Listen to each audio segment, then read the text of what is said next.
Good evening, everyone. Welcome to Saram Sampatra Education. Myself Venkat. I am the faculty here. Welcome to TSPSC Group 1 MCQ series. Present మనం Indian economy సబ్జెక్ట్ని deal చేస్తున్నాం. So సెషన్లోకి వెళ్ళబోయే ముందు ఒక small announcement. Group 1 students కోసం మనం multiple courses అయితే launch చేయడం జరిగింది. సో దాంట్లో భాగంగా ఫుల్ కోర్స్ అనమాట. సో దీంట్లో ప్రిలిమ్స్, మెయిన్స్ మొత్తం ఎంటైర్ సిలబస్ని కాంప్రహెన్సివ్గా మనం కవర్ చేసాం. అండ్ తెలంగాణ స్పెసిఫిక్ టాపిక్స్ మీద కూడా మనం స్పెషల్గా ఫోకస్ చేసి కవర్ చేయడం జరిగింది. And mains answer writing sessions కూడా ఇందులోనే ఉంటాయి. దీంతో మీకు ప్రిలిమ్స్ టెస్ట్ సిరీస్ కూడా ప్రొవైడ్ చేస్తాం. సో ఫుల్ కోర్స్ యొక్క ప్రైస్ వచ్చేసరికి 1 year వ్యాలిడిటీతో 13,000 రూపీస్ మాత్రమే, 2 years వ్యాలిడిటీతో 15,000 రూపీస్ మాత్రమే. మీకు ఒకవేళ ప్రిలిమ్స్ వద్దు, మెయిన్స్ ప్రోగ్రామ్ కావాలని అనుకుంటే సింగిల్గా మెయిన్స్ కోర్స్ తీసుకోవచ్చు. సో ప్రోగ్రామ్ నేమ్ వచ్చేసరికి mains way is the right way. So దీంట్లో మెయిన్స్ సిలబస్లో మెన్షన్ చేసి ఉన్న ప్రతి టాపిక్ మీద నెంబర్ ఆఫ్ క్వశ్చన్స్ మనం పెడతాం. సో క్వశ్చన్స్ అనేవి కేవలం స్టాటిక్ మాత్రమే కాదు, డైనమిక్ కంటెంట్ కూడా ఉంటుంది. అంటే ఏంటి? Current affairs. ఓకేనా? సో మనకి పాలిటీ పరంగా కానీ, ఎకానమీ పరంగా కానీ, ఎన్వైర్న్మెంట్ పరంగా, సైన్స్ అండ్ టెక్నాలజీ పరంగా, సో వీటిలో వచ్చే రీసెంట్ డెవలప్మెంట్స్ని బేస్ చేసుకొని సో ఆ టాపిక్స్ మీద మెయిన్స్ క్వశ్చన్స్ తయారు చేసి మీకు PDFs as well as explanation videos కూడా వస్తాయి అన్నమాట. సో అరౌండ్ 700 క్వశ్చన్స్ మేము ప్లాన్ చేసాం, 700+ క్వశ్చన్స్. సో 700 క్వశ్చన్స్కి మీకు పీడిఎఫ్స్ ఉంటాయి, ఎక్స్ప్లెనేషన్ వీడియోస్ కూడా ఉంటాయి. సో చాలా అంటే చాలా మంచి ప్రోగ్రామ్ అనమాట. సో ఆన్సర్ ఎలా రాయాలి అండ్ వర్డ్ లిమిట్లో ఎలా ఫినిష్ చేయాలి, so what is the right jargon, so question ఎలా హ్యాండిల్ చేయాలి, అండ్ కొన్ని క్వశ్చన్స్కి మనం ఇంట్రొడక్షన్ అండ్ కంక్లూజన్ రెడీమేడ్గా పెట్టేసుకోవచ్చు కొన్ని టాపిక్స్కి. అవి కూడా నేను చెప్తాను. ఓకేనా? సో ఈ ప్రోగ్రామ్ని అస్సలు మిస్ చేయమాకండి. సో 1 year వ్యాలిడిటీతో అయితే 8,000 రూపీస్ మాత్రమే, 2 years వ్యాలిడిటీతో అయితే 10,000 రూపీస్ మాత్రమే.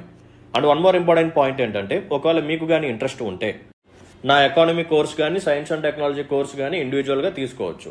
ఏదైనా సరే ఇండివిజువల్గా తీసుకోవచ్చు. ఫుల్ కోర్స్ లాగా కాకుండా ఈ రెండిట్లో ఏదైనా సరే ఒక కోర్స్ని ఇండివిజువల్గా తీసుకోవచ్చు అనమాట. అండ్ ఈ 2 కోర్సెస్ ఏవైతే ఉన్నాయో ఇవి మీకు కేవలం ప్రిలిమ్స్కి మాత్రమే కాదు, మెయిన్స్కి కూడా ఉపయోగపడతాయి. ఎందుకంటే మెయిన్ సిలబస్లో ఇవి కూడా ఉంటాయి కాబట్టి. అండ్ మన టాపిక్స్ కానీ, లెక్చర్స్ కానీ, వీడియోస్ కానీ ఏవైతే ఉన్నాయో, మన క్లాసెస్ ఏవైతే ఉన్నాయో వీటిని నేను మెయిన్స్ పర్స్పెక్టివ్లో కూడా కవర్ చేశాను. ఓకేనా? సో ప్రిలిమ్స్కి, మెయిన్స్కి రెండింటికి ఉపయోగపడతాయి అనమాట. సో వీలైనంత తొందరగా ఆ కోర్సెస్ని తీసుకోవడానికి ప్రయత్నం చేయండి. సో అడ్మిషన్స్ కోసం ఈ నెంబర్ని కాంటాక్ట్ చేయండి, 6305955532. సో ఇక లేట్ లేకుండా మన సెషన్ని స్టార్ట్ చేద్దాం, పదండి. Let's look at the first question. In which year was the new currency euro was introduced? Euro అనే కరెన్సీని ఎప్పుడు తీసుకొచ్చారు? 1983, 2001, 1999, 1995. మనకి ఇంతకుముందు there is a currency called European currency unit. షార్ట్కట్లో we call it as ECU. European currency unit అనేది ఉండేదన్నమాట. So తర్వాత ఏం జరిగింది అంటే దీన్ని రీప్లేస్ చేశారు. సో దీన్ని రీప్లేస్ చేసి కొత్తగా తీసుకొచ్చిన కరెన్సీ పేరు ఏంటంటే యూరో. సో ఎప్పుడు రీప్లేస్ చేశారంటే ఫ్రమ్ 1st January 1999. ఓకేనా? సో 1st January 1999 నుంచి యూరోపియన్ కరెన్సీ యూనిట్ని రీప్లేస్ చేసి యూరో అనే కరెన్సీని తీసుకొచ్చారు. So option C is the right answer for this particular question. And one more important point ఏంటంటే ఈ యూరో కరెన్సీ ఏదైతే ఉందో so it is part of SDR basket of currencies. ఎస్డిఆర్కి సంబంధించిన బాస్కెట్ ఆఫ్ కరెన్సీస్లో యూరో కూడా ఉంటుంది. చెప్పాను కదా, బాస్కెట్ ఆఫ్ కరెన్సీస్లో ఏమేమి వస్తాయి? Dollar, euro, pound, yen, yuan or renminbi. ఈ 5 కరెన్సీస్ని మనం బాస్కెట్ ఆఫ్ కరెన్సీస్ అని చెప్పి పిలుస్తాం. ఓకేనా? Right. Now move on to next question. So question చూడండమ్మా. Special drawing rights is available at? SDRs అనేవి ఎవరి దగ్గర అవైలబుల్గా ఉంటాయి? IBRD, IMF, IDA, OECD. So మనందరికీ తెలిసిన విషయమే ఐఎంఎఫ్ అనమాట. సో ఐఎంఎఫ్ ఈ స్పెషల్ డ్రాయింగ్ రైట్స్ అనే కాన్సెప్ట్ని ఎప్పుడు తీసుకొచ్చిందంటే 1969లో తీసుకొచ్చింది. ఎప్పుడు? 1969లో తీసుకొచ్చింది. సో ఈ ఎస్డిఆర్స్కి సంబంధించిన ఇంకొన్ని ఇంపార్టెంట్ పాయింట్స్ చెప్తాను, జాగ్రత్తగా వినండి. సో ఒకప్పుడు మనకి స్టార్టింగ్లో ఏం జరిగింది? బ్రెటన్ వుడ్ కాన్ఫరెన్స్ జరిగింది. ఈ కాన్ఫరెన్స్ యొక్క అవుట్కమ్స్ ఏంటమ్మా? 2. ఏంటిది? ఒకటి వరల్డ్ బ్యాంక్, రెండవది ఐఎంఎఫ్. ఓకే. సో ఇప్పుడు వీళ్ళు ఏం చేశారంటే ఈ బ్రెటన్ వుడ్ కాన్ఫరెన్స్లోనే ఫిక్స్డ్ ఎక్స్చేంజ్ రేట్ సిస్టమ్ని తీసుకొచ్చారు. Fixed exchange rate system. Present మనం ఫాలో అయ్యేది floating exchange rate system. So ఆ టైంలో మనం ఫాలో అయింది ఏంటంటే fixed exchange rate system. So మీ అందరికీ నేను చాలాసార్లు చెప్పాను ఫిక్స్డ్ ఎక్స్చేంజ్ రేట్ సిస్టమ్ అంటే ఏంటి, ఫ్లోటింగ్ ఎక్స్చేంజ్ రేట్ సిస్టమ్ అంటే ఏంటో నేను చాలాసార్లు చెప్పాను. సో ఫిక్స్డ్ ఎక్స్చేంజ్ రేట్ సిస్టంలో మనకు వచ్చే పదాలు ఏంటంటే రీవాల్యుయేషన్ అండ్ డీవాల్యుయేషన్. ఓకేనా? సో గవర్నమెంట్ కానీ సెంట్రల్ బ్యాంక్ కానీ ఎవరైతే ఉన్నారో ఒకవేళ అంటే అదర్ ఫారిన్ కరెన్సీస్తో పోల్చినప్పుడు మనకు డొమెస్టిక్ కరెన్సీ యొక్క వాల్యూని పెంచితే రీవాల్యుయేషన్, ఒకవేళ అదర్ కరెన్సీస్తో పోల్చినప్పుడు మనకు డొమెస్టిక్ కరెన్సీ యొక్క వాల్యూని తగ్గిస్తే దాన్ని మనం డీవాల్యుయేషన్ అంటాం. ఇది మనకి ఫిక్స్డ్ ఎక్స్చేంజ్ రేట్ సిస్టంలో కనిపించేది. ఓకే, సో ఎస్డిఆర్స్ని 1969లో తీసుకొచ్చారు అండ్ ఆ టైంకి ఈ ఫిక్స్డ్ ఎక్స్చేంజ్ రేట్ సిస్టమ్ని ఫాలో అవుతున్నారు. సో అప్పుడు ఏం జరిగేదంటే 1 SDR ఈజ్ ఈక్వల్ టు ఎంత వాల్యూ పెట్టాలి అని చెప్పి ఆలోచించారనమాట. సో ఆలోచించిన తర్వాత వీళ్ళు ఏం చేశారు అంటే 1 SDR is equal to some amount of gold అని చెప్పి ఫిక్స్ చేశారు.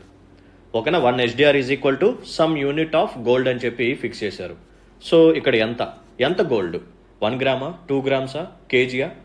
సో దీనికి ఆన్సర్ ఏంటంటే $1కి ఎంతైతే గోల్డ్ వస్తుందో, ఓకేనా, $1కి ఎంతైతే గోల్డ్ వస్తుందో ఆ గోల్డ్కి 1 SDR అని చెప్పి వాల్యూని ఫిక్స్ చేశారు. ఎస్డిఆర్స్ అనే కాన్సెప్ట్ని 1969లో తీసుకొచ్చారు, ఐఎంఎఫ్ తీసుకొచ్చింది. ఓకే, దీన్ని మనం స్పెషల్ డ్రాయింగ్ రైట్స్ అంటాం. సో 1 SDR ఈక్వల్ టు ఎంత వాల్యూ పెట్టాలని చెప్పి ఆలోచించారు. And first of all SDR అనేది it is not a currency. SDR is not a currency. ఓకేనా? ఎస్డిఆర్ అంటే ఏంటంటే ఇంటర్నేషనల్ రిజర్వ్ అసెట్. ఈ పదాన్ని గుర్తుపెట్టుకోండి. ఈ పదాన్ని ఎవరు వాడారు అంటే స్వయంగా ఐఎంఎఫ్ యూజ్ చేసింది. ఓకేనా? సో ఐఎంఎఫ్కి సంబంధించిన వెబ్సైట్ మీరు ఓపెన్ చేసి దాంట్లో ఎస్డిఆర్ తాలూకా డీటెయిల్స్ చూస్తే అదేమని చెప్పిద్దంటే IMF created the special drawing rights as a supplementary international reserve asset. ఓకేనా? ఇంటర్నేషనల్ రిజర్వ్ అసెట్ అని చెప్పి పిలుస్తారు. It is not a currency. ఓకేనా? Right. So 1 SDR equal to ఎంత వాల్యూ పెట్టాలి అని చెప్పి ఆలోచించారు. సో $1కి ఎంతైతే గోల్డ్ వస్తుందో సో ఆ gold value is equal to 1 SDR అని చెప్పి ఫిక్స్ చేశారు. ఇది బిగినింగ్ డేస్లో. తర్వాత ఏం జరిగింది అంటే 1973లో గుర్తుపెట్టుకోండి, 1973లో అంటే మనకి ఎమర్జెన్సీ 1975లో వచ్చింది కదా, దీనికి ఒక 2 years ముందనమాట. సో 1973లో ఏం జరిగిందంటే ఈ ఫిక్స్డ్ ఎక్స్చేంజ్ రేట్ సిస్టమ్ తీసేశారు. ఫిక్స్డ్ ఎక్స్చేంజ్ రేట్ సిస్టమ్ని ఎండ్ చేసేశారు. ఆ తర్వాత నుంచి వచ్చింది మనకేంటంటే floating exchange rate system. So floating exchange rate సిస్టంలో మనకేం కనిపిస్తాయి? Appreciation, depreciation. అంటే రూపీ యొక్క వాల్యూ అంటే మన డొమెస్టిక్ కరెన్సీ యొక్క వాల్యూ అనేది it depends upon demand and supply. So దీన్నే మనం మార్కెట్ ఫోర్సెస్ అని చెప్పి పిలుస్తాం. Is it clear? Right. So ఇప్పుడు ఏం జరిగింది? So fixed exchange rate system పోయింది. సో అందుకనే అప్పటి నుంచి ఏం చేశారంటే సో అప్పటి వరకు ఏం జరిగింది, 1 SDR ఈక్వల్ టు $1కి ఎంతైతే గోల్డ్ వస్తుందో సో అంత గోల్డ్ అని చెప్పి మనం ఫిక్స్ చేసాం. సో 1973 నుంచి ఫిక్స్డ్ ఎక్స్చేంజ్ రేట్ సిస్టమ్ పోయింది కాబట్టి ఇది కూడా పోయింది. మరి ఇప్పుడు 1 SDR ఈక్వల్ టు ఎంత? మళ్ళీ డైలమా. సో ఇప్పుడు వీళ్ళు తీసుకొచ్చిన సొల్యూషన్ ఏంటంటే 1 SDR equal to basket of currencies. ఓకేనా? 1 SDR equal to basket of currencies. So ఏంటేంటి ఉండేవి ఈ బాస్కెట్ ఆఫ్ కరెన్సీస్లో? ఇనీషియల్గా డాలర్, యూరో, పౌండ్, జపాన్కి సంబంధించిన యెన్ ఇవి ఉండేవి. సో తర్వాత ఏం జరిగింది, 2011లో చైనా అప్లికేషన్ పెట్టుకుంది. సో 2016లో చైనాకి సంబంధించిన యువాన్ ఆర్ రెన్మిన్బీకి అప్రూవల్ వచ్చింది. సో అప్పటి నుంచి 5th కరెన్సీగా ఇది యాడ్ అయిందనమాట. సో ఇప్పుడు మనం వెయిటేజ్ చూద్దాం. సో 1 SDR ఈక్వల్ టు ఎంత డాలరు, సో ఎంత షేర్ ఉంటుంది ఇదంతా చెప్తాను. ఇది కూడా మీకు ఉపయోగపడుతుంది. అంటే ఒక ఆర్డర్లో రాయాలి, మీకు ఇవ్వచ్చు అంటే క్రోనలాజికల్ ఆర్డర్లో పెట్టండి ఎస్డిఆర్ వాల్యూస్ని అని చెప్పి అడగవచ్చు. సో అందుకని చెప్తాను, చూసుకోండి. సో యూఎస్కి సంబంధించిన డాలర్, సో దీని యొక్క వెయిటేజ్, ఓకేనా, యూఎస్కి సంబంధించిన డాలర్ యొక్క వెయిటేజ్ వచ్చేసరికి 43.38%. Second place goes to euro, weightage వచ్చేసరికి 29.31%. సో లాస్ట్లో వచ్చినా సరే మనోడు థర్డ్ ప్లేస్కి వచ్చేసాడు. ఎవడు? చైనాకి సంబంధించిన రెన్మిన్బీ. ఓకేనా? మిగతా వాళ్ళతో కంపేర్ చేస్తే మనోడు లాస్ట్లో వచ్చాడు, 2016లో వచ్చాడు. బట్ ఈ ఎస్డిఆర్ కరెన్సీ ఎప్పుడు తీసుకొచ్చారు? 1969లోనే తీసుకొచ్చారు. అండ్ 1973లో ఫిక్స్డ్ ఎక్స్చేంజ్ రేట్ సిస్టమ్ పోయిన తర్వాత మనం ఏం చేసాము, ఈ SDR equal to basket of currencies అని చెప్పి పెట్టాం. అప్పటి నుంచి మనకి డాలరు, యూరో, యెన్, పౌండ్ ఉండేది. 2016లో రెన్మిన్బీ వచ్చింది. రెన్మిన్బీ వచ్చి చూడండి థర్డ్ ప్లేస్కి వచ్చేసాడు. ఆడు బాగా గ్రో అవుతున్నాడు. సో వెయిటేజ్ వచ్చేసరికి 12.28%. అండ్ జపాన్కి సంబంధించిన yen 7.59%. And next one pound 7.44%. ఇదన్నమాట వెయిటేజ్. సో వెయిటేజ్ పరంగా చూస్తే dollar, euro, yuan or renminbi, next yen, pound. ఓకేనా? సో ఇది ఆర్డర్ అనమాట. సో దేన్ని బేస్ చేసుకొని వెయిటేజ్, ఒక ఎస్డిఆర్లో యుఎస్ డాలర్కి ఎంత వెయిటేజ్ ఉంటుంది, యూరోకి ఎంత, రెన్మిన్బీకి ఎంత, యెన్కి ఎంత, పౌండ్కి ఎంత. ఇప్పుడు మనం ఓటింగ్ చూద్దాం. సో ఓటింగ్ షేర్ ఎలా ఉంటుంది, కోటా ఎలా ఉంటుంది, ఇండియా తాలూకా డీటెయిల్స్ చూద్దాం, యూఎస్ఏ తాలూకా డీటెయిల్స్ కూడా చూద్దాం. సో ఫస్ట్ మనకి ఉండేది ఏంటంటే కోటా. ఓకేనా? ఫస్ట్ మనకు ఉండేది ఏంటంటే కోటాను బేస్ చేసుకుని మనకు ఉండేది ఏంటంటే ఓటింగ్ షేర్. ఈ ఓటింగ్ షేర్ మనకి చాలా డిసైడింగ్ ఫ్యాక్టర్ అనమాట. ఓకేనా? సో ఓటింగ్ షేర్ కానీ ఎక్కువగా ఉంటే డెసిషన్ మేకింగ్ ప్రాసెస్లో మనం కింగ్ మేకర్స్ లాగా ఉండొచ్చు. ఆల్రెడీ లాస్ట్ క్లాస్లో చెప్పాను కదా, ఐఎంఎఫ్లో ఏదైనా ఒక డెసిషన్ పాస్ అవ్వాలంటే 85% అప్రూవల్ అనేది ఉండాలి. అండ్ మోస్ట్ ఇంపార్టెంట్ థింగ్ ఏంటంటే majority voting share. First quota చూద్దాం. ఓకేనా? సో ఒకసారి ఫస్ట్ ఇండియా గురించి చూద్దాం, ఆ తర్వాత యూఎస్ఏ గురించి చూద్దాం. ఇండియా. సో ఇండియాకు కోటా వచ్చేసరికి 2.75%. ఓకేనా?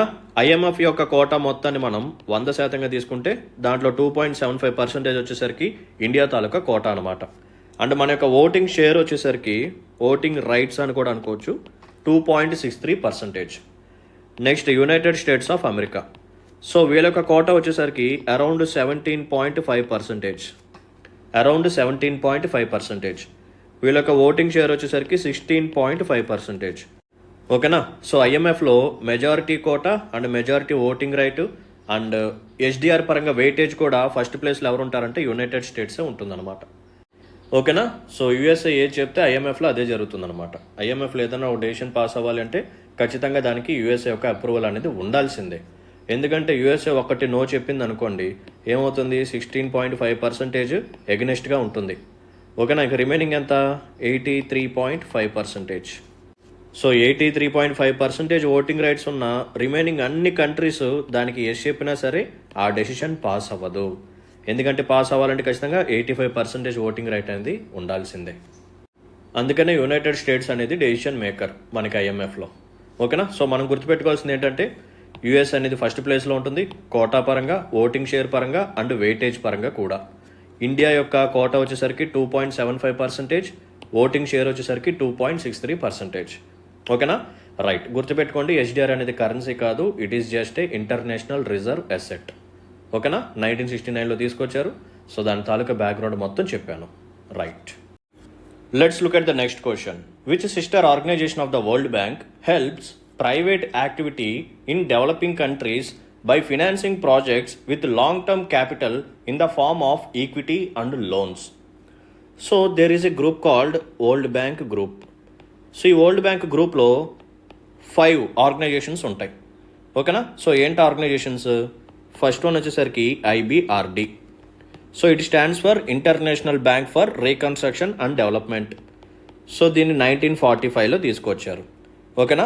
రైట్. సెకండ్ ఆర్గనైజేషన్ వచ్చేసరికి ఐడిఏ, ఇంటర్నేషనల్ డెవలప్మెంట్ అసోసియేషన్. దీన్ని 1960లో తీసుకొచ్చారు. Next one IFC, international finance corporation. It was brought in the year 1956. Fourth one వచ్చేసరికి మిగా. ఓకేనా? So multilateral investment and guarantee agency. So మిగాని ఎప్పుడు తీసుకొచ్చారంటే 1988లో తీసుకొచ్చారు. ఓకేనా? It was brought in the year 1988. Last one వచ్చేసరికి ICSID, international centre for settlement of investment disputes. దీన్ని ఎప్పుడు తీసుకొచ్చారంటే 1966లో తీసుకొచ్చారు. ఓకేనా? రైట్. సో ఈ ఐదింటిని మనం వరల్డ్ బ్యాంక్ గ్రూప్ అని చెప్పి పిలుస్తాం. ఓకేనా? రైట్. సో దీంట్లో ప్రైవేట్ ఇన్వెస్ట్మెంట్ని ప్రమోట్ చేసేది ఎవరు, ప్రైవేట్ సెక్టర్ డెవలప్మెంట్ కోసం వర్క్ చేసేది ఎవరు అంటే ఐఎఫ్సి. ఓకేనా. ఇంటర్నేషనల్ ఫినాన్స్ కార్పొరేషన్ ఏదైతే ఉందో it works for the private sector development. So answer ఏంటమ్మా? IFC, option C. సో ఇంకొక ఇంపార్టెంట్ పాయింట్ ఏంటంటే ఇండియా ఐబిఆర్డిలో మెంబర్, ఐడిఏలో మెంబర్, ఐఎఫ్సిలో కూడా మెంబర్, మిగాలో కూడా మెంబర్, బట్ ఐసిఎస్ఐడిలో India is not a member. Most important, India is not a member of ICSID. వాడేమంటాడంటే జనరల్గా వరల్డ్ బ్యాంక్ గ్రూప్ మీద క్వశ్చన్ ఇచ్చినప్పుడు, సో వరల్డ్ బ్యాంక్ గ్రూప్లో ఇలా 5 ఆర్గనైజేషన్స్ ఉంటాయి, ఓకేనా, రైట్. అండ్ ఇండియా ఏదైతే ఉందో it is not part of MIGA అనొచ్చు, లేకపోతే ఐడియా అనొచ్చు, లేకపోతే ఐఎఫ్సి అనొచ్చు, లేకపోతే ఐబిఆర్డి అనొచ్చు. ఇలా ఇచ్చి కన్ఫ్యూజ్ చేయొచ్చు, ఓకేనా. సో ఇండియా అనేది ఏదైతే ఉందో ఇది ఐసిఎస్ఐడిలో మెంబర్ కాదు. సో ఎలా గుర్తుపెట్టుకోవాలంటే ఐడి కార్డు. సో మనం జనరల్గా కాలేజ్కి వెళ్ళేటప్పుడు ఏం చేస్తాం, ఐడి కార్డు మర్చిపోయి వెళ్ళిపోతూ ఉంటాం. అప్పుడప్పుడు బయట కాలేజ్ గేట్ దగ్గర సెక్యూరిటీ గార్డ్ ఆపి ఐడి చూపించమని అడుగుతారు. మర్చిపోయాను సార్, లేకపోతే కాలేజ్లో ఉంది, మా ఫ్రెండ్ దగ్గర ఉంది, బ్యాగ్లో ఉంది, లేకపోతే ఫ్యాకల్టీ తీసేసుకున్నారు, ఎందుకు తీసుకున్నారంటే గొడవ చేశానని, ఇలా జరుగుతుంటాయి కదా. సో అందుకని మన దగ్గర లేదు ఐడి కార్డు. సో అందుకని ఇండియా కూడా మెంబర్ కాదు ఐసిఎస్ఐడిలో. Okay, right. నెక్స్ట్ క్వశ్చన్ చూడండి. Special drawing rights are not. So కింద 4 స్టేట్మెంట్స్ ఇచ్చాడు. దీంట్లో స్పెషల్ డ్రాయింగ్ రైట్స్కి సంబంధించిన 3 పాయింట్స్ కరెక్ట్ అవుతాయి, ఒకటి రాంగ్ స్టేట్మెంట్ ఉంటుంది. ఆ రాంగ్ స్టేట్మెంట్ మనం ఐడెంటిఫై చేయాలి. So it is a credit line allocated by the IMF to member countries according to the each countries quota. ఓకేనా. సో ఎస్డిఆర్ అంటే ఏంటమ్మా? సో దీన్ని ఐఎంఎఫ్ అలొకేట్ చేస్తుందంట. ఎవరికి అలొకేట్ చేస్తుంది? మెంబర్ కంట్రీస్కి అలొకేట్ చేస్తుంది. సో దేన్ని బేస్ చేసుకుని అలొకేట్ చేస్తుంది? కోటాని బేస్ చేసుకొని. మనకి ఎంతైతే కోటా ఉంటుందో దాన్ని బేస్ చేసుకుని మనకి ఎస్డిఆర్స్ని అలొకేట్ చేస్తారు. సో దానికి తగ్గట్టుగానే మనకి ఓటింగ్ రైట్ అనేది ఉంటుంది, ఓకేనా. సో ఫస్ట్ స్టేట్మెంట్ ఇది కరెక్టే. Next one, it is backed by US dollars అంటున్నాడు. సో పక్కన పెట్టండి. నెక్స్ట్ వన్ చూడండి, it is an IMF's unit of account. Yes, ఇది కరెక్టే కదా. సో ఎస్డిఆర్ అనేది కరెన్సీ కాదు, it is an unit of account, ఐఎంఎఫ్కి సంబంధించిన unit of account. And SDR ఏదైతే ఉందో it is a basket of 5 currencies, dollar, euro, pound, yen, renminbi. ఓకేనా, డన్. సో స్పెషల్ డ్రాయింగ్ రైట్స్కి యూఎస్ డాలర్స్ నుంచి ఎటువంటి బ్యాకింగ్ అనేది ఉండదు. సో ఇది రాంగ్ స్టేట్మెంట్. సో ఈ పర్టికులర్ క్వశ్చన్కి రైట్ ఆన్సర్ ఏంటంటే option B is the right answer. ఓకేనమ్మా, రైట్. సో నెక్స్ట్ క్వశ్చన్ చూడండి. MILA is a stock exchange not involving which of the following countries stock exchanges. So మిలాలోకి ఏ కంట్రీకి సంబంధించిన stock exchange రాదు అది అడుగుతున్నాడు అనమాట. రానిది ఏంటో అడుగుతున్నాడు. ఫస్ట్ మిలా అంటే ఏంటో చూద్దాం. సో దీని యొక్క నేమ్ కొంచెం లెంతీగానే ఉంటుంది. సో చూడండి. So MILA stands for Mercado Integrado Latino Americano. ఓకేనా. సో దీన్నే మనం షార్ట్కట్లో మిలా అని చెప్పి పిలుస్తాం. సో మిలా అనేది యాక్చువల్గా ఇట్ ఈజ్ ఏ ప్రోగ్రామ్. ఓకేనా, it is a program. So ఈ ప్రోగ్రాంలో ఏం చేస్తారంటే they are going to combine the stock exchange markets. కొన్ని కంట్రీస్ తాలూకా స్టాక్ ఎక్స్చేంజ్ మార్కెట్స్ని కంబైన్ చేయడానికి చూస్తారనమాట. మరి ఏంటి ఆ కంట్రీస్ అంటే చెప్తాను చూడండి. First one Chile, next one Mexico, next Peru and Colombia. ఓకేనా, Chile, Mexico, Peru and Colombia, CMPC ఇలా అన్న గుర్తుపెట్టుకోండి. సో చిలీ ఉందా? ఉంది. పెరు ఉంది. కొలంబియా ఉంది. క్యూబా ఉందా? లేదు. ఓకేనా. సో లేనిది అడిగాడు కాబట్టి option D is the right answer. So క్యూబా ప్లేస్లో ఏముండాలమ్మా? మిస్ అయింది ఏంటిది? మెక్సికో మిస్ అయిపోయింది అనమాట, పాపం. ఓకేనా, right. So option D is the right answer for this particular question. Now move on to next question. So question చూడండి అమ్మా. Multilateral Investment Guarantee Agency it is a part of United Nations, World Economic Forum, World Trade Organization or World Bank. So answer ఏంటమ్మా? World Bank. ఓకేనా. So World బ్యాంక్లోనే 5 organisations ఉంటాయి, IBRD, IDA, IFC, MIGA and ICSID. అసలు MIGA ఏం చేస్తుంది?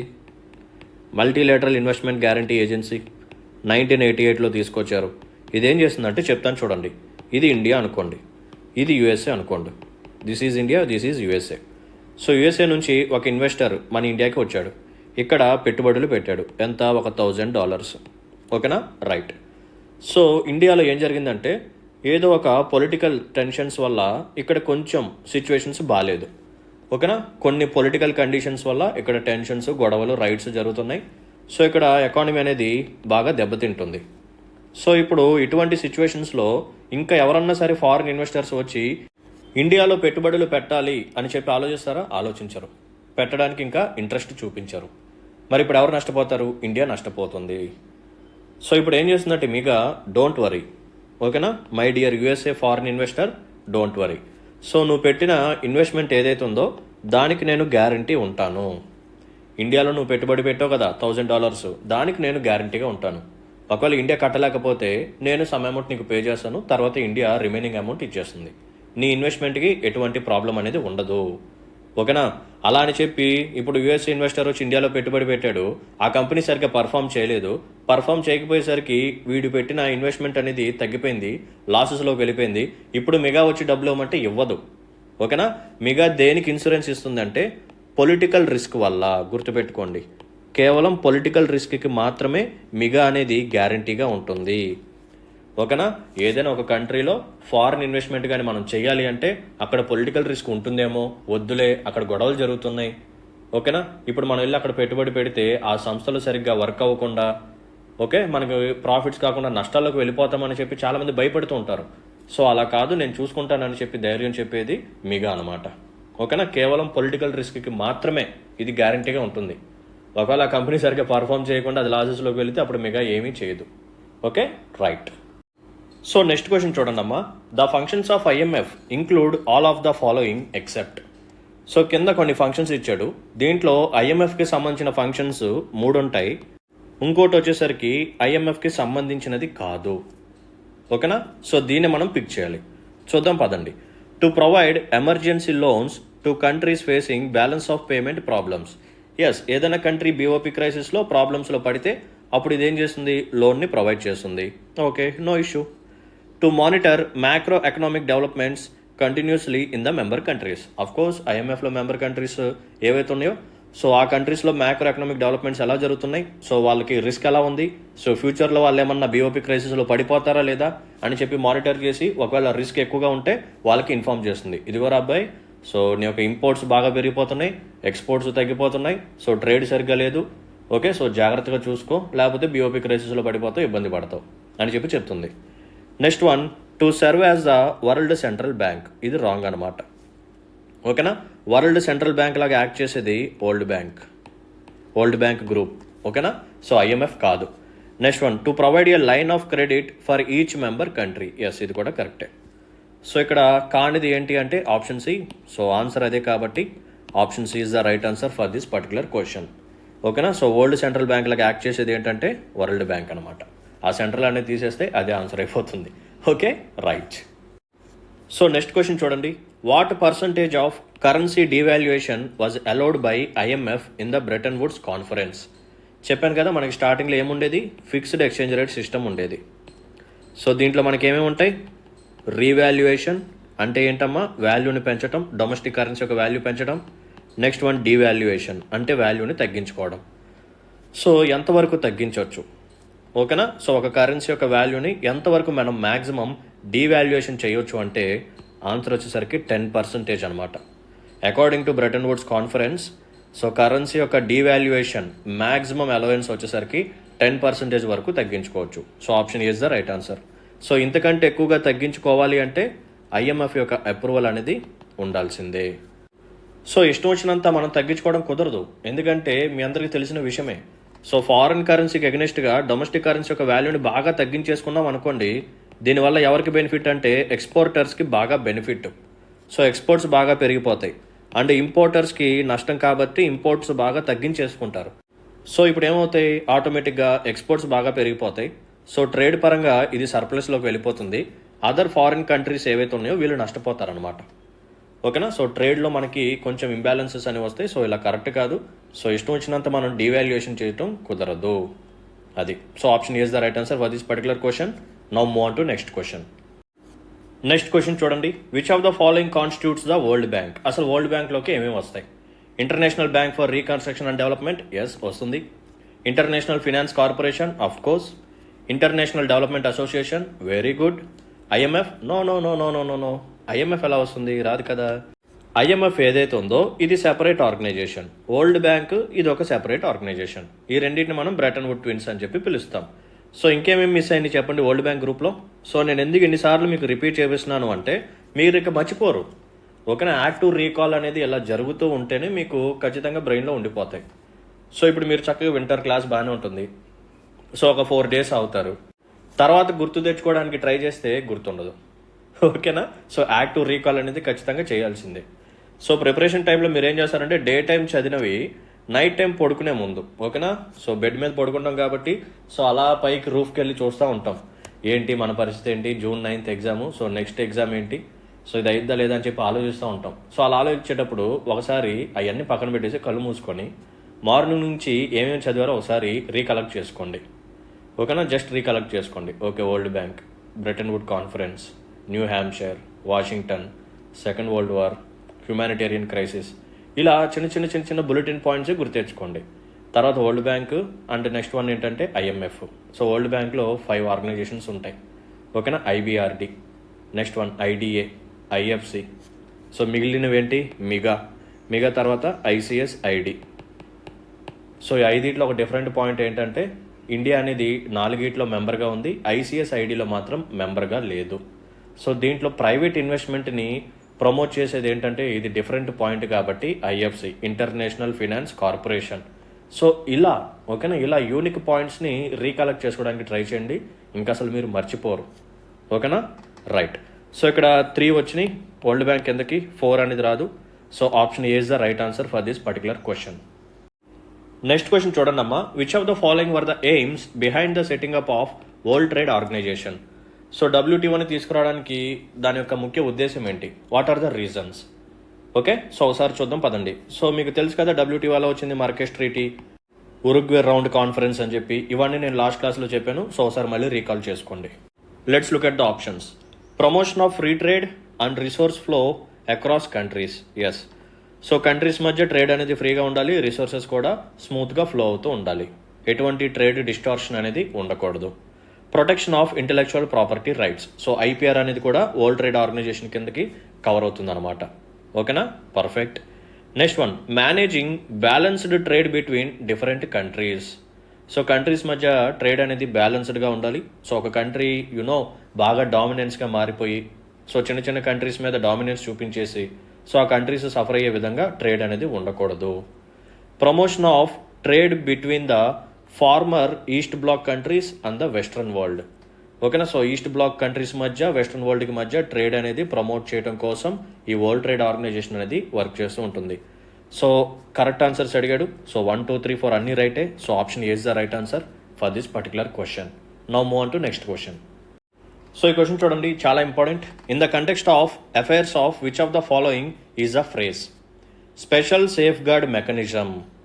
So it is mentioned in the news frequently. So option చూడండి, United Nations Environment Programme, World Trade Organization, ASEAN India free trade agreement, G20 summits. So special safeguard mechanism అనేది దేనికి సంబంధించినది? UNEP, WTO, ASEAN and G20 summits. So there is a thing called World Trade organisation. So ఇదేం చేస్తుంది? ట్రేడ్ని promote చేస్తుంది. Okay, so దీంట్లో ఏంటంటే కొన్ని protection మెజర్స్ని తీసుకొచ్చింది. WTO అనేది కొన్ని ప్రొటెక్షన్ మెజర్స్ని తీసుకొచ్చిందనమాట. సో ఇవి ఎన్ని ఉంటాయంటే 3 ఉంటాయి. సో ఆ 3 ఏంటి?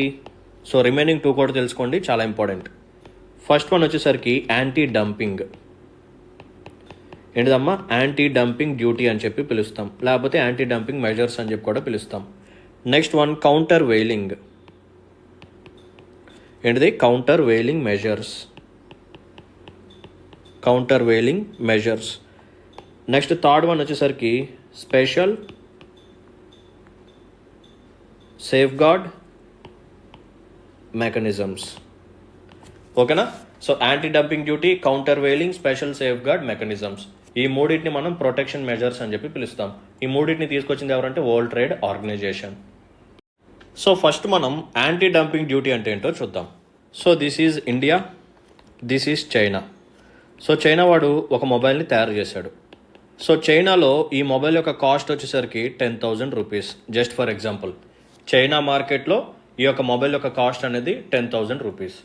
చైనా వాడు ఏం చేశాడంటే కావాలని ఈ మొబైల్స్ని మన ఇండియాకి ఎక్స్పోర్ట్ చేయడం స్టార్ట్ చేశాడు. బాగానే ఉంది. సో వాడు ఏం చేశాడంటే ఈ మొబైల్ యొక్క ప్రైస్ని 5,000కి పెట్టి మన ఇండియాలో అమ్మేస్తున్నాడు. ఓకేనా. ఇక్కడ ఏం జరిగింది, వాడి డొమెస్టిక్ మార్కెట్లో ఉన్న మార్కెట్ ప్రైస్ ఏదైతే ఉందో దానికంటే తక్కువ ప్రైస్కి మన ఇండియాలో అమ్మటం స్టార్ట్ చేశాడు. సో దీన్ని ఏమంటారంటే డంపింగ్ అని చెప్పి పిలుస్తారు. ఓకేనా, దీన్ని డంపింగ్ అంటారు. సో ఇప్పుడు ఏమవుతుంది, వాడి యొక్క ప్రోడక్ట్స్ అనేవి ఇండియాలో చాలా చీప్గా అవైలబుల్గా ఉన్నాయి కాబట్టి ప్రతి ఒక్కరు అవే కొంటారు. మీకు తెలిసిన విషయమే, చిన్నప్పుడు మన టైంలో అంటే మన చిన్నప్పుడు టైంలో అంటే అరౌండ్ ఒక 10 to 15 years బ్యాక్కి వెళ్తే చైనా మొబైల్స్ చాలా ఎక్కువగా ఉండేవి. చిన్న చిన్న హ్యాండ్సెట్స్, దానికి 4-5 స్పీకర్స్ ఉండేవి. ఇక్కడ దాంట్లో పాట పెడితే ఒక 2 streets అవతల కూడా సాంగ్ వినిపించింది అనమాట. ఓకేనా. సో ఎక్కువగా చైనా మొబైల్స్ అప్పుడు కూడా వాడేవాళ్ళం. అఫ్ కోర్స్ ఇప్పుడు కూడా చాలా స్మార్ట్ ఫోన్స్లో కూడా చైనా బ్రాండ్స్ ఉన్నాయి అన్నీ. సో అందుకని చెప్పి ఇప్పుడు ఇండియా ఏం చేసిద్దంటే, సో ఓకే వీడు 10,000 యాక్చువల్గా అమ్మాల్సిన దాన్ని మన ఇండియాలో 5,000కి అమ్ముతున్నాడు కదా. సో ఇప్పుడు మనం ఏం చేద్దామంటే ఈ మొబైల్స్ మీద ట్యాక్స్ వేసి దీని యొక్క ప్రైస్ పెంచుదాం, అప్పుడు కానీ వీడు ఆగడు అని చెప్పి సో ఇలా ట్యాక్స్ని పెంచుతారు. సో దీన్నే మనం యాంటీ డంపింగ్ డ్యూటీ అని చెప్పి పిలుస్తాం. ఇది ఫస్ట్ వన్. సెకండ్ వన్ చూడండి, కౌంటర్ వెయిలింగ్. ఇది కూడా చాలా ఇంట్రెస్టింగ్గా ఉంటుంది. సో బేసికల్గా నాకు ఎకానమీ అంటే చాలా ఇష్టం, ఎందుకంటే చాలామంది భయపడిపోతారు టెక్నికల్గా ఉంటుంది, మనకు అర్థం కాదు, గుర్తుపెట్టుకోవాలని చెప్పి. నో నో నో నో ఒకసారి లాజికల్ పాయింట్ మన చుట్టూరు జరిగే మెకానిజంని ఐడెంటిఫై చేస్తే ఈజీగా మనం పట్టేయచ్చు. సో కౌంటర్ వెయిలింగ్ డ్యూటీ అంటే ఏంటో చెప్తాను చూడండి. Same India and China. ఓకేనా. సో మంచి కంట్రీస్ ఇవన్నీ, మంచి ఫ్రెండ్స్ కదా, సో అందుకనే మాట్లాడుకుందాం. సో చైనాలో ఒక ప్రోడక్ట్ని తయారు చేస్తున్నారు. ఓకేనా, ఒక ప్రోడక్ట్ని తయారు చేస్తున్నారు. సో యాక్చువల్గా ఈ ప్రోడక్ట్ తయారు చేయడానికి వీళ్ళకి అయ్యే ఖర్చు 20,000 అనుకోండి. ఏదో ఒక ప్రోడక్ట్ మీ ఇష్టం, మొబైల్ అనుకోండి, ఏదన్నా అనుకోండి. ఆ ప్రోడక్ట్ని తయారు చేయడానికి యాక్చువల్గా అయ్యే కాస్ట్ 20,000. బట్ చైనా గవర్నమెంట్ ఏం చేసిందంటే, చైనీస్ గవర్నమెంట్ ఏం చేసిందంటే సబ్సిడీస్ ఇచ్చింది. ఈ ప్రోడక్ట్ని ఎవరైతే తయారు చేస్తున్నారో, ఓకేనా, ఈ ప్రోడక్ట్ని ఎవరైతే తయారు చేస్తున్నారో వాళ్ళకి సబ్సిడీస్ ఇచ్చి సో ఈ ప్రోడక్ట్ యొక్క ఫైనల్ కాస్ట్ని 15,000కి తీసుకొచ్చింది అనమాట. చాలా అంటే చాలా హెవీగా సబ్సిడీస్ ఇచ్చింది. 5,000 రూపాయల వరకు సబ్సిడీస్ ఇచ్చింది. సో ఇప్పుడు ఈ చైనా వాళ్ళు ఏం చేస్తున్నారంటే ఈ 15,000 రూపీస్ ప్రోడక్ట్ ఏదైతే ఉందో దాన్ని ఇండియాకి తీసుకొస్తున్నారు. ఇండియాలో దీనికి సంబంధించిన సిమిలర్ ప్రోడక్ట్ 20,000కి మన వాళ్ళు అమ్ముతున్నారు. ఓకేనా, మన డొమెస్టిక్ ప్రొడ్యూసర్స్ ఎవరైతే ఉన్నారో వీళ్ళు అదే ప్రోడక్ట్ని 20,000కి అమ్ముతున్నారు. బట్ చైనా ప్రోడక్ట్స్ ఇప్పుడు 15,000కే వచ్చేస్తున్నాయి. సో ఇప్పుడు ఏమవుతుంది, అందరూ చైనా ప్రోడక్ట్స్ని కొంటారు, మన వాటిని ఎవరు కొనరు. సో మన యొక్క డొమెస్టిక్ మార్కెట్ లాసెస్లోకి వెళ్ళిపోతుంది, డొమెస్టిక్ ప్రొడ్యూసర్స్ కూడా నష్టపోతారు. సో అందుకని చెప్పి ఇప్పుడు ఇండియా గవర్నమెంట్ ఏం చేస్తుంది అంటే, మన ఇండియాకి వచ్చే ఇంపోర్ట్స్ ఉంటాయి కదా, మన ఇండియాకి వచ్చే ఇంపోర్ట్స్, సో ఇంపోర్ట్స్లో ఏ ప్రోడక్ట్స్ అయితే బాగా సబ్సిడీస్ ద్వారా లబ్ధి పొందుతాయో, బాగా సబ్సిడీస్ ద్వారా లబ్ధి పొంది వాటి యొక్క ప్రైజెస్ని తగ్గించేసుకొని మన ఇండియాలోకి ఎంటర్ అవుతాయో ఆ ఇంపోర్ట్స్ మీద వేసే డ్యూటీని మనం కౌంటర్ వెయిలింగ్ డ్యూటీ అని చెప్పి పిలుస్తాం. Most important. ఓకేనా. సో నార్మల్గా ప్రైజెస్ని తగ్గించి మన ఇండియాకి ఎక్స్పోర్ట్ చేశారనుకోండి, ఓకేనా, సో మన పర్స్పెక్టివ్లో ఇంపోర్ట్స్ కదా, సో వాటి మీద మనం విధించే ట్యాక్స్ని యాంటీ డంపింగ్ డ్యూటీ అంటాం. ఆ కంట్రీలోనే బాగా సబ్సిడీస్ ఇచ్చేసి వాటి యొక్క ప్రైజెస్ని తగ్గించేసి ఆ ప్రోడక్ట్ని మన ఇండియాకి పంపిస్తే సో వాటి మీద మనం విధించే ట్యాక్స్ని కానీ డ్యూటీస్ని కానీ ఏవైతే ఉన్నాయో వాటిని మనం కౌంటర్ వెయిలింగ్ డ్యూటీ అని చెప్పి పిలుస్తాం. ఓకేనా. సో సెకండ్ ప్రొటెక్షన్ మెజర్ కూడా కంప్లీట్ అయిపోయింది. So let's discuss third protection measure. So third one ఏంటమ్మా, special safeguard mechanism. So ఇది కూడా ఇంట్రెస్టింగ్గా ఉంటుంది చూడండి. Special safeguard mechanism, SSM. So ఇది దేని మీద విధిస్తారు అంటే అగ్రికల్చర్ ఇంపోర్ట్స్ మీద ట్యాక్సెస్ని విధిస్తారు. ఓకేనా, అగ్రికల్చర్ ఇంపోర్ట్స్ మీద టారిఫ్స్ని విధిస్తే దాన్ని స్పెషల్ సేఫ్ గార్డ్ మెకానిజం అంటారు. సో ఏ టైంలో విధిస్తారు అంటే, ఒకవేళ ఈ అగ్రికల్చర్ ఇంపోర్ట్స్ వల్ల మన యొక్క డొమెస్టిక్ ఫార్మర్స్ ఉంటారు కదా, domestic small and marginal farmers, so వీళ్ళు నష్టపోయే ఛాన్స్ ఉంది అని అన్నప్పుడు మాత్రమే మనం టారిఫ్స్ని విధిస్తాము. బయట నుంచి వచ్చే అగ్రికల్చర్ ఇంపోర్ట్స్ ఏవైతే ఉన్నాయో అవి మన దేశంలోకి ఆ ప్రైజెస్లో ఒకవేళ వచ్చి మన దేశంలో అంతే తక్కువ ప్రైస్ కానీ అవైలబుల్గా ఉంటే మన డొమెస్టిక్ ఫార్మర్స్, ఓకేనా, వీళ్ళు పండించే ప్రొడ్యూస్ ఏదైతే ఉందో దీనికి బాగా నష్టాలు వస్తాయి అని చెప్పి కానీ మనకు అనిపిస్తే మనం దాని మీద వేసే టారిఫ్ని మనం స్పెషల్ సేఫ్ గార్డ్ మెకానిజం అని చెప్పి పిలుస్తాము. సో వరల్డ్ ట్రేడ్ ఆర్గనైజేషన్ ఏదైతే ఉందో ఇది ఏం చేసిందంటే డెవలపింగ్ కంట్రీస్కి ఈ ఛాన్స్ ఇచ్చిందనమాట. మై డియర్ డెవలపింగ్ కంట్రీస్, ఒకవేళ బయట నుంచి ఏమన్నా సరే అగ్రికల్చర్ ఇంపోర్ట్స్ వల్ల మీ డొమెస్టిక్ ఫార్మర్స్ నష్టపోతారు అని చెప్పి మీకు కానీ అనిపిస్తే టారిఫ్స్ని విధించండి అని చెప్పి పర్మిషన్ ఇచ్చిందనమాట. ఓకేనా. So anti dumping duty, countervailing, special safeguard mechanism. So ఈ మూడింటిని మనం ఏమని చెప్పి పిలుస్తామంటే ప్రొటెక్షన్ మెజర్స్ అని చెప్పి పిలుస్తాము under World Trade organisation. So ఈ పర్టికులర్ క్వశ్చన్కి ఆన్సర్ ఏంటంటే option B is the right answer for this particular question.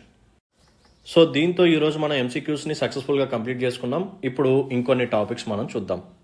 So let start our discussion with World Trade Organisation. దీనికి సంబంధించిన ఇంపార్టెంట్ పాయింట్స్ చూద్దాం రండి. సో దీన్ని ఎప్పుడు క్రియేట్ చేశారు? January 1st, 1995లో క్రియేట్ చేశారు. ఓకేనా, రైట్. సో దీని ప్లేస్లో ఇంతకుముందు ఏముండేది?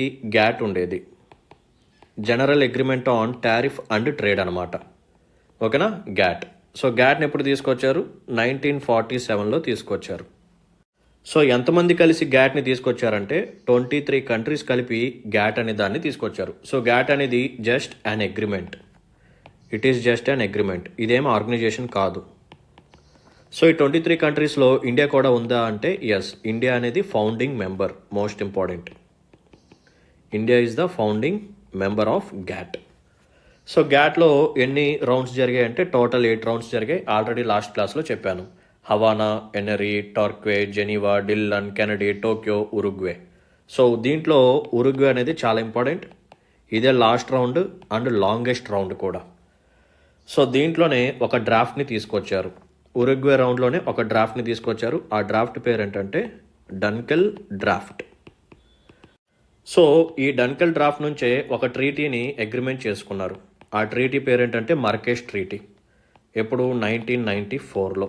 ఈ మర్కేష్ ట్రీటీ నుంచే మనకి పుట్టిన ఆర్గనైజేషనే వరల్డ్ ట్రేడ్ ఆర్గనైజేషన్. 1995లో ఇది వచ్చిందనమాట. ఓకేనా, రైట్. సో ఈ వరల్డ్ ట్రేడ్ ఆర్గనైజేషన్ ఏదైతే ఉందో it is an autonomous body. ఏంటిదమ్మా? It is an autonomous body అంటే ఏంటి అర్థం? It doesn't comes under United Nations. ఇది యునైటెడ్ నేషన్స్ కిందకి రాదు, ఇది ఇండివిజువల్గా వర్క్ చేసుకోవచ్చు. అండ్ ఈ డబ్ల్యూటీఓకి ఒక హెడ్ ఉంటారు, there is a leader. So అతను ఏమని చెప్పి పిలుస్తామంటే డైరెక్టర్ జనరల్. డైరెక్టర్ జనరల్ అని చెప్పి ఒక పొజిషన్ ఉంటుందన్నమాట. టర్మ్ వచ్చేసరికి 4 years. ఓకేనా, రైట్. సో నెక్స్ట్ పాయింట్ వచ్చేసరికి most important. For suppose there is a country called X. ఓకేనా, ఎక్స్ అనే కంట్రీ ఉంది. సో ఈ కంట్రీ ఏదైతే ఉందో it is not a sovereign country. ఓకేనా, it is not fully sovereign country. I hope మీ అందరికీ సావరిన్ అంటే మీనింగ్ ఏంటో తెలుసని అనుకుంటున్నాను. ఓకేనా, అంటే ఏం లేదమ్మా, ఆ కంట్రీ ఏదన్నా సరే ఒక పాలసీని తీసుకురావాలన్నా లేకపోతే ఆ కంట్రీలో ఏదైనా కాన్స్టిట్యూషనల్ అమెండ్మెంట్ చేయాలన్నా సరే వేరే కంట్రీ తాలూకా పర్మిషన్ తీసుకోవాల్సిన అవసరం లేదు. ఫర్ సపోజ్ ఇండియా ఉంది. ఇప్పుడు ఇండియా రీసెంట్గా ఉమెన్ రిజర్వేషన్ బిల్ని తీసుకొచ్చింది. సో మన ఇండియన్ పార్లమెంట్లో ఉమెన్ రిజర్వేషన్ బిల్ని ఇంట్రడ్యూస్ చేసేటప్పుడు మనం యూఎస్ఏ యొక్క పర్మిషన్ ఏమైనా తీసుకున్నామా? లేకపోతే యూకే యొక్క పర్మిషన్ తీసుకున్నామా? రష్యా యొక్క పర్మిషన్ తీసుకున్నామా? చైనాని అడిగి చేసామా? లేదు కదా, అవునా? మన తాలూకా డెసిషన్స్, అది పొలిటికల్ డెసిషన్స్ అయినా ఎకనామిక్ డెసిషన్స్ అయినా సరే, సోషల్ ఎకనామిక్ స్టేటస్ని ఇంప్రూవ్ చేయడం కోసమైనా సరే, ఏదైనా ఒక డెసిషన్ని తీసుకునేటప్పుడు మనం ఎవరిని అడగాల్సిన అవసరం లేదు. ఓకేనా, ఎందుకంటే మనది సావరిన్ కంట్రీ కాబట్టి. ఒకవేళ నాన్ సావరిన్ కంట్రీస్ ఏం చేయాలి అంటే, సో వాళ్ళ హెడ్ కంట్రీ ఎవరైతే ఉన్నారో వాళ్ళకి పర్మిషన్ తీసుకొని మనం మార్పులు చేర్పులు చేసుకుంటూ ఉండాలి. ఇప్పుడు ఇండియా సావరిన్ కంట్రీ కాదనుకోండి. ఫర్ సపోజ్ యూకే అంటే మనకు హెడ్ స్టిల్ ఇప్పుడు కూడా యూకే ఉందనుకోండి. మనం ఏం చేస్తాము? కాన్స్టిట్యూషన్ అమెండ్మెంట్ బిల్లు తీసుకురావాలన్నా లేకపోతే పార్లమెంట్లో ఇంట్రడ్యూస్ చేయాలి అన్నా లేకపోతే దాని మీద ప్రెసిడెంట్ అసెంట్ ఇవ్వాలన్నా సరే యూకే యొక్క పర్మిషన్ తీసుకునే చేయాలి. ఓకేనా, సో ఇదంతా ఇప్పుడు మనకి ఉండదు బికాజ్ ఇండియా అనేది సావరిన్ కంట్రీ కాబట్టి. సో ఇక్కడ పాయింట్ ఆఫ్ డిస్కషన్ ఏంటంటే ఇప్పుడు సావరిన్ కంట్రీస్ డబ్ల్యూటీఓలో జాయిన్ అవ్వచ్చా అవ్వకూడదా? ఎస్, సావరిన్ కంట్రీస్ అది వాళ్ళ ఇష్టం. సో ఏ ఆర్గనైజేషన్లో అయినా సరే జాయిన్ అవ్వచ్చు, అవ్వకపోవచ్చు, అది వాళ్ళ ఇష్టం. మరి what about non sovereign countries? ఓకేనా, నాన్ సావరిన్ కంట్రీస్ మరి డబ్ల్యూటీఓలో జాయిన్ అవ్వచ్చా అవ్వకూడదా? సో ఆన్సర్ ఏంటంటే ఎస్, దే కెన్ జాయిన్. ఓకేనా, సో డబ్ల్యూటీఓలో నాన్ సావరిన్ కంట్రీస్ కూడా మెంబర్స్ లాగా జాయిన్ అవ్వచ్చు, నో ప్రాబ్లం. ఓకేనమ్మా, రైట్. సో ఈ డబ్ల్యూటీఓని మనం ఎప్పుడు తీసుకొచ్చాం? 1995లో తీసుకొచ్చాం. మరి ఫస్ట్ మినిస్టీరియల్ కాన్ఫరెన్స్ ఎప్పుడు జరిగింది? First ministerial conference it was held in the year 1996. Place వచ్చేసరికి సింగపూర్. సో సింగపూర్లో జరిగిందనమాట ఫస్ట్ డబ్ల్యూటీఓ సంబంధించిన మినిస్టీరియల్ కాన్ఫరెన్స్. సో తర్వాత ఏం జరిగిందంటే ఇనీషియల్గా చైనా అనేది మెంబర్ కాదు. ఇనీషియల్గా డబ్ల్యూటీఓలో చైనా అనేది మెంబర్ కాదు. సో చైనా ఎప్పుడు జాయిన్ అయిందంటే 2001లో జాయిన్ అయింది. 2001లో చైనా అనేది జాయిన్ అయింది అనమాట డబ్ల్యూటీఓలో. ఎన్ని ఇయర్స్ తర్వాత? ఆఫ్టర్ 15 ఇయర్స్ తర్వాత జాయిన్ అయింది. ఓకేనమ్మా, రైట్. సో నెక్స్ట్ ఈ డబ్ల్యూటీఓలో ఆర్గనైజేషన్ ఎలా ఉంటుంది, స్ట్రక్చర్ ఎలా ఉంటుందో చెప్తాను చూడండి. సో దీంట్లో there is a body called ministerial conference. ఓకేనా? సో ఈ మినిస్టీరియల్ కాన్ఫరెన్స్ ఏదైతే ఉందో it is the highest decision making body. Okay, so important decisions ఏదన్నా తీసుకోవాలి అంటే మినిస్టీరియల్ కాన్ఫరెన్స్ వాళ్ళే తీసుకుంటారు. సో మీకు స్టేట్మెంట్ ఎలా ఇస్తాడు అంటే జనరల్ కౌన్సిల్ ఈజ్ ద డబ్ల్యూటీఓస్ హైయెస్ట్ డెసిషన్ మేకింగ్ బాడీ అంటాడు. అది రాంగ్. ఓకేనా? It is not General Council, it is Ministerial Conference. So Ministerial Conference is the highest level decision making body in World Trade Organization. ఓకేనమ్మా, right. అంటే ఏం లేదమ్మా, so డబ్ల్యూటీఓలో members ఉంటారు కదా. For suppose India ఉంది, లేకపోతే యూఎస్ఏ ఉంది, ఇలా డిఫరెంట్ కంట్రీస్ ఉంటాయి. సో ఆ కంట్రీ తాలూకా కామర్స్ మినిస్టర్స్ ఉంటారు కదా, సో వాళ్ళు వచ్చి జాయిన్ అవుతారనమాట. సో వాళ్ళు వచ్చి మీటింగ్ పెట్టుకుంటారు, కాన్ఫరెన్స్ పెట్టుకుంటారు. దాన్ని మనం మినిస్టీరియల్ కాన్ఫరెన్స్ అని చెప్పి పిలుస్తాం. It is the highest level decision making body. That's it. Next one వచ్చేసరికి జనరల్ కౌన్సిల్. సెకండ్ బాడీ వచ్చేసరికి జనరల్ కౌన్సిల్. సో ఈ జనరల్ కౌన్సిల్లో ఏం జరుగుతుంది? సో వీళ్ళని మనం ఏమని చెప్పి పిలవచ్చు అంటే దే ఆర్ ఇంప్లిమెంటర్స్. ఏంటిదమ్మా? దే ఆర్ ఇంప్లిమెంటర్స్ అంటే ఏంటి అర్థం? ఈ highest level decision making body ఏదైతే ఉందో, నథింగ్ బట్ మినిస్టీరియల్ కాన్ఫరెన్స్ ఏదైతే ఉందో, వీళ్ళు తీసుకున్న డెసిషన్స్ని ఇంప్లిమెంట్ చేసేది ఎవరు అంటే జనరల్ కౌన్సిల్ వాళ్ళు. ఓకేనా? So Ministerial Conference is like legislature, general Council is like executive. ఓకేనా? సో లెజిస్లేచర్ యొక్క డ్యూటీ ఏంటి? చట్టాలు తయారు చేయటం, యాక్ట్స్ని తయారు చేయటం, పాస్ చేయటం. సో పాస్ చేసిన యాక్ట్ని ఇంప్లిమెంట్ చేసేది ఎవరు? ఎగ్జిక్యూటివ్. సో మనందరికీ తెలిసిన విషయమే. సో సేమ్ ఇక్కడ కూడా అంతే, Ministerial Conference, General Council, right. వీటితో పాటు ఇంకొన్ని బాడీస్ ఉంటాయి. సో వాటిలో ఫస్ట్ వన్ వచ్చేసరికి డిస్ప్యూట్ సెటిల్మెంట్ బాడీ. సో డిస్ప్యూట్స్ని సెటిల్ చేస్తూ ఉంటుంది. సో ట్రేడ్స్లో మరి డిస్ప్యూట్స్ వస్తూ ఉంటాయి కదా, 2 కంట్రీస్ మధ్య కానీ లేకపోతే నెంబర్ ఆఫ్ కంట్రీస్ మధ్య ఎప్పుడైనా సరే డిస్ప్యూట్స్ వస్తే వాటిని సెటిల్ చేయడానికి డిస్ప్యూట్ సెటిల్మెంట్ బాడీని క్రియేట్ చేశారు. Next one trade policy review body.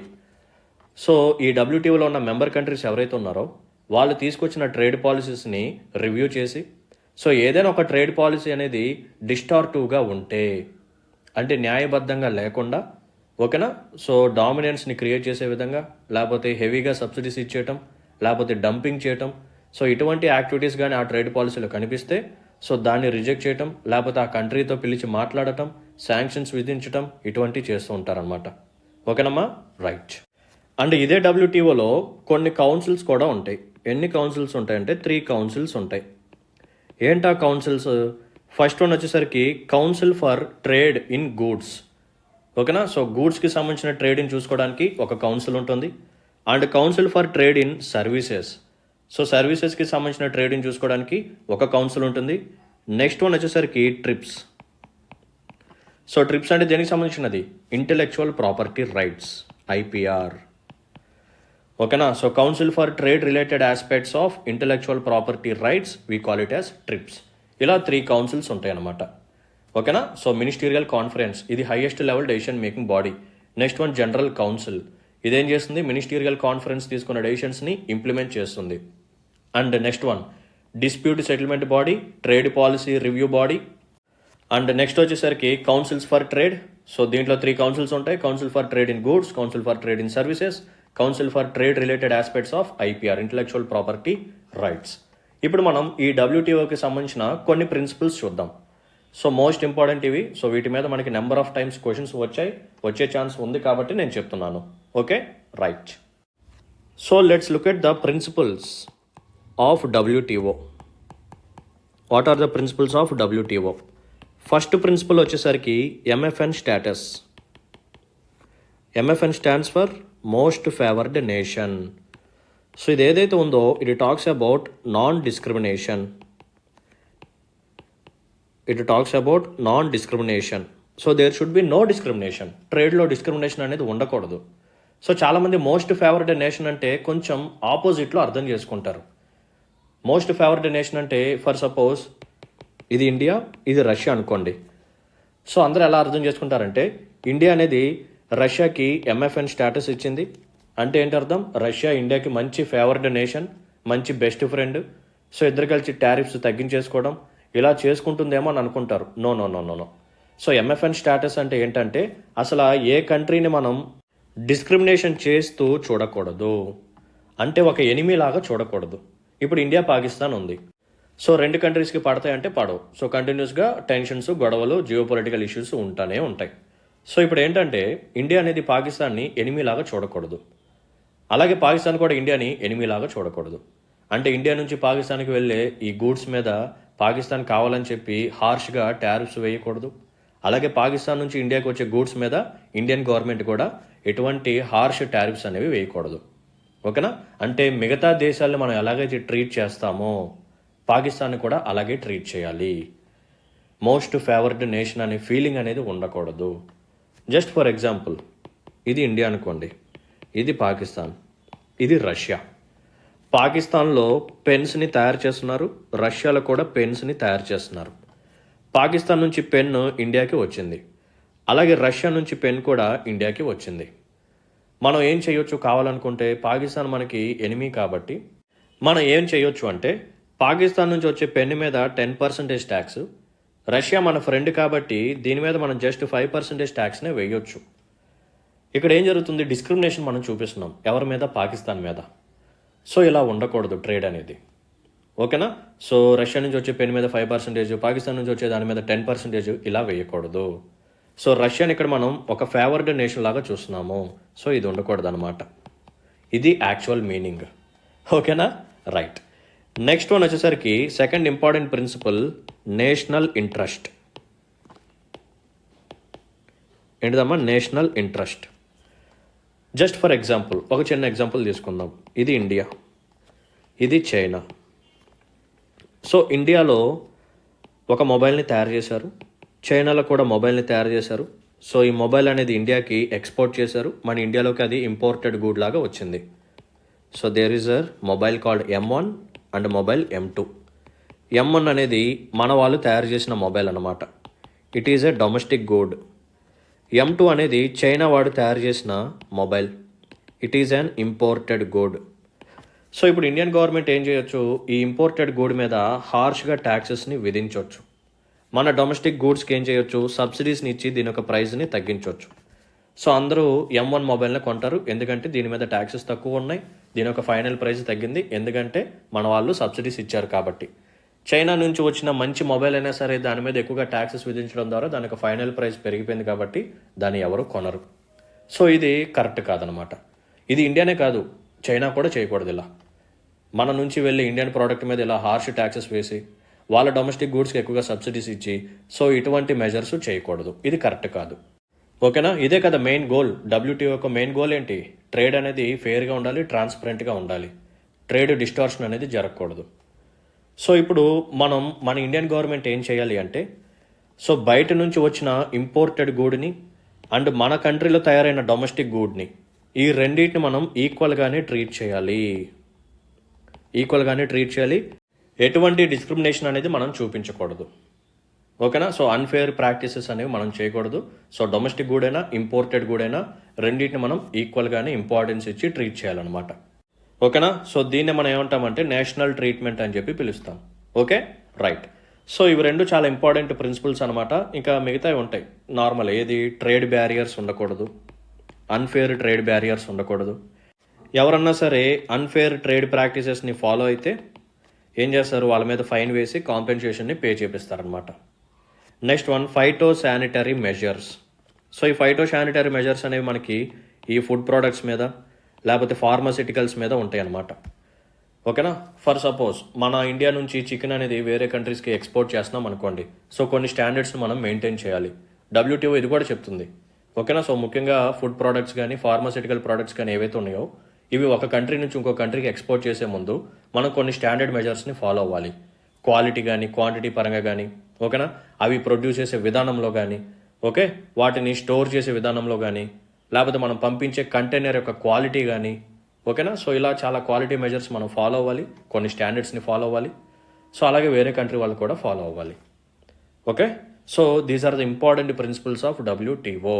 Most favoured nation status, national treatment, trade barriers ఉండకూడదు, and compensation for unfair trade practices, phyto sanitary measures. And ఇందాకే నేను కొన్ని ఇంపార్టెంట్ టాపిక్స్ చెప్పాను. ఏంటివి? Anti dumping duty, countervailing duty, next one వచ్చేసరికి special safeguard mechanism. ఓకేనా, right. So దీంతో ఈరోజు సెషన్ ఇక్కడితో ఎండ్ చేస్తున్నాను. And finally thanks for watching this video. ఇలాగే రెగ్యులర్గా అటెండ్ అవ్వండి, మంచి నాలెడ్జ్ని గెయిన్ చేయండి, బాగా ప్రిపేర్ అవ్వండి. All the best. And next క్లాస్లో మనం ఏం చేద్దామంటే డబ్ల్యూటీఓకి సంబంధించిన ఇంకొన్ని ఇంపార్టెంట్ పాయింట్స్ ఉన్నాయి. సో ఫస్ట్ మనం ఏం చూద్దాము అంటే ప్రిఫరెన్షియల్ ట్రేడ్ అగ్రిమెంట్ అంటే ఏంటి, ఫ్రీ ట్రేడ్ అగ్రిమెంట్ అంటే ఏంటి, సిఈసిఏ ఆర్ సిఈపిఏ, ఇవి కూడా చాలా ఇంపార్టెంట్ టాపిక్స్ ఇవి. నెక్స్ట్ వన్ కస్టమ్ యూనియన్ అంటే ఏంటి, కామన్ మార్కెట్ అంటే ఏంటి, ఎకనామిక్ యూనియన్ అంటే ఏంటి. ఓకేనా. So custom union, common market, economic union and political union, ఇవన్నీ చూద్దాం. సో వీటి తర్వాత అగ్రికల్చర్కి సంబంధించిన ఒక అగ్రిమెంట్ ఉంటుంది. సో దీంట్లో మనకి ఏంటంటే సబ్సిడీస్కి సంబంధించినవి ఉంటాయి. సో దీంట్లో 3 బాక్సెస్ ఉంటాయి.